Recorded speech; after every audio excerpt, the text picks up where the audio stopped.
Digitizing India Summit, a flagship event by the CII Western region. We are pleased to have a set of distinguished dignitaries with us for the opening session today. We welcome all our guests on the opening panel and our participants for this virtual session. I would now like to invite Mr. Vinod Karmanpoil from Cisco to take the event proceedings ahead. Thank you, Sujo. Good afternoon, everybody. It's great to have all of you here. We are on the 5th edition of the CII's Western Region Digitizing India Summit, and our theme for the day is Digital Transformation for Sustainable Development. Next 4 hours are themes in a fashion where we'll be listening to the doyens of government, industry, and academia, and I'm sure we will have an enriching afternoon. Like they say in the movies, let's roll the titles to see what we have in store for the next 4 hours by looking at the agenda. We start off with the key address sessions, and like it was mentioned, we are fortunate to have a great set of speakers who will be speaking to us in the first 1 hour.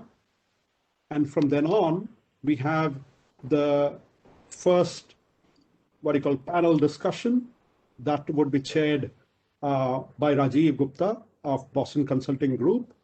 We then move on to a fireside chat about new age digital disruptors and follow that up with the next session, which would be on what it requires to have a digitally enabled ecosystem. And before we conclude today, we will have a session which I would be speaking to 3 folks and 3 organizations which have actually realized the value out of a digital value chain. So that is what we have in store today. To start off the proceedings for the day, I am going to invite in a short while Mr. Anil Nair, as the chairman of the Western Region Digitizing India Summit. He's also the managing director of Country Digital Acceleration, Asia Pacific, Japan, and China at Cisco Systems. Prior to that, he was MD and CEO at AGC Networks Limited, Securitas and Aegis and Avaya Global Connect Limited, and he's led about 4 turnarounds and 2 startups. Mr. Nair was conferred the Award for Professional Excellence by Indian Institution of Industrial Engineers and has won the Udyog Ratan Award from the Institute of Economic Studies. May I now invite Mr. Anil Nair to start the proceedings of the afternoon.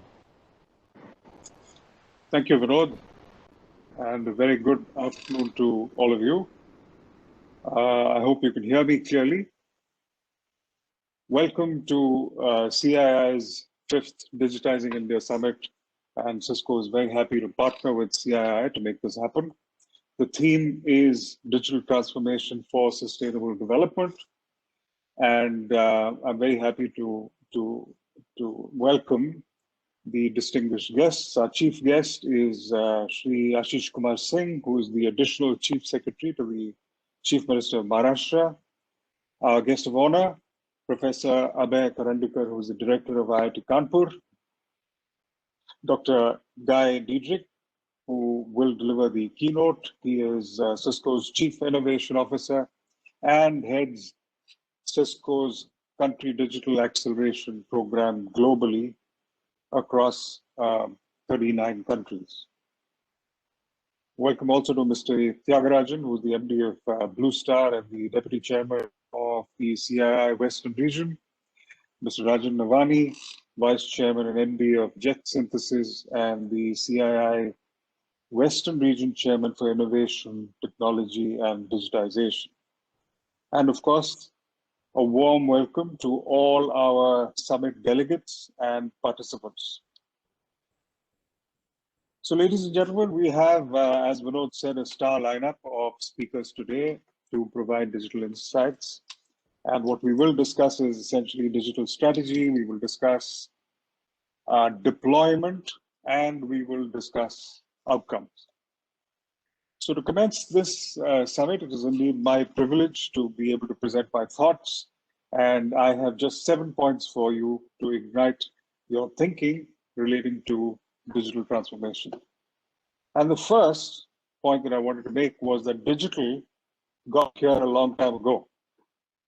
If you look at the digital dictionary, it's full of words like social media and mobility and analytics and artificial intelligence and machine language and so on and so forth. They all sound new and complex. But for your information, the first drone came about in 1964.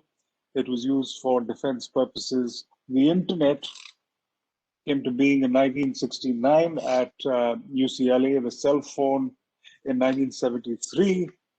Motorola did that, and the phone at that time weighed 1 kilogram. GPS came about in 1978 for submarine navigation. So in short, the reality is that digital has been around for quite a while, and maybe we didn't notice. It's far more prominent now than it was before. The second point is that digital is all pervasive. We also know that digital is there in wide use in education, healthcare, transportation, in cities, manufacturing. But now we are seeing it in logistics, we are seeing it in agriculture, we are seeing it in water, we are seeing it in road intersections, the judiciary, legislature, and even in wildlife conservation to cut poaching. So in a sense, it is all pervasive. The third point that I wanted to make is that digital is disruptive. It's essentially the convergence of tech and innovation. And when it happens, it sort of paralyzes incumbents. We know about Airbnb, we know about Uber, and those examples don't need to be reiterated. But what about WhatsApp? WhatsApp disrupted a $100 billion messaging industry and now is disrupting the voice telephony, and telcos, the telecom companies, are suffering because of that. We know about Tesla, which has changed the whole driving experience. We know about Amazon, which is leveraging the cloud and disrupting retail like never before. And I would recommend that you glance at a book. It's called The Digital Vortex. And it really describes well the situation of industries today. So picture a vortex, and it exerts a rotational force. It draws everything to the middle, and these industries frequently collide, they break apart, they disappear, or they recombine. So in a sense, digital adoption is not a choice. It is an imperative. The fourth point is that digital must be inclusive. And we participated in this project with Professor Karandikar, the Gram Marg project when he was at IIT Mumbai. And it was to enable efficient rural connectivity. And IIT-B won the Mozilla Global Equal Rating Innovation Challenge, beating 100 companies from 27 nations for leveraging TV white space spectrum to be able to get across to the rural India. So we provided the last mile Wi-Fi connectivity. And when we actually visited the villages in Palghar, it was so refreshing to see children accessing courses, course content being available to them up to the 12th standard. Their bright faces were actually conveying the bright future of India. We also saw Warli artists, and they were connected to this global art website, and so it was enabling commerce with faraway countries as well. So in a sense, not just did we see growth happen right in front of us, but we also realized that if the issue of the digital divide is not addressed, then what India refers to as a digital dividend could easily become a digital burden. So it's up to us. It's important that we all address this and take this forward. The fifth point is about skilling. The World Economic Forum has put out a report. It says that 75 million jobs are going to be displaced in the next few years. It also says that 133 million new digital jobs will be created. And so these are in the areas of network engineering, artificial intelligence, cybersecurity, IoT, and so on. I think it's very, very important for government, for industry, for academia to come together and lead so that we can lead the world rather than lag the world. Now, let me give you a glimpse of the digital agenda of various nations. India, I think, has a fairly comprehensive digital vision. It encompasses urban and rural connectivity, entrepreneurship, cities, manufacturing, skilling, 5G, cybersecurity, so on and so forth. And recently, in the budget, they even referred to a digital census happening for the first time. So it's fairly comprehensive in India. And obviously, the money being provided to take that forward is indeed heartening. In Japan, there's a focus on the aging population. So you have Society 5.0. It's affecting the workforce. It will affect their future GDP. And the first thing that Prime Minister Suga did after getting elected was, or among the first things, was to appoint a digital agency under the under Minister Hirai. Australia has a great digital vision. They're saying that by 2025, they want all citizen services to be available to all citizens, and they're progressing very strongly in that direction. Taiwan has a very interesting program. It's called the Digi Plus. And what they are doing is a little different from other countries. They're looking at 7 key sectors. They're looking at biomedicine, intelligent machinery, green energy, defense, aerospace, and so on. And they want to make sure that SMBs can drive that so there is focus on value, not just manufacture, but value addition. Which finally brings me to the tenets that we could bear in mind, the digital tenets, as it were. And the first being that when we think digital, it's good to think exponential rather than incremental. So don't think of 10%, think of 10x.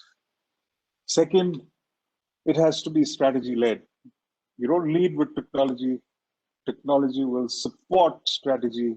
We have to figure out whether our focus is operational efficiency or time to market or exceeding customer expectations. The third is that it's equally about leadership and organizational transformation. We want participation, but we want willing participation. The fourth is that it's not about size, it's about direction. Our ambitions have to be big, but they have to be phased, and the phases have to be clear. Fifth, that the journey isn't going to be smooth. You know, if we expect that everything is going to be sailing, the path is going to be strewn with impediments, and we have to anticipate, we have to pivot adroitly. Sixth, I think we need to look at the whole value chain. Looking at just a part of the value chain is not going to get us there, because at the end of the day, what you deliver to the customer encompasses the whole organization. And then you have to see what to supplement, what to improve, and what to change. And finally, it's knowing that digital disruption is going to affect everyone. And it's also knowing that the old playbook that we used so far is not going to help us going forward. So in short, digital is not just the present, it is the future. So fasten your seat belts and enjoy the ride. Thank you very much. Back to you, Vinod.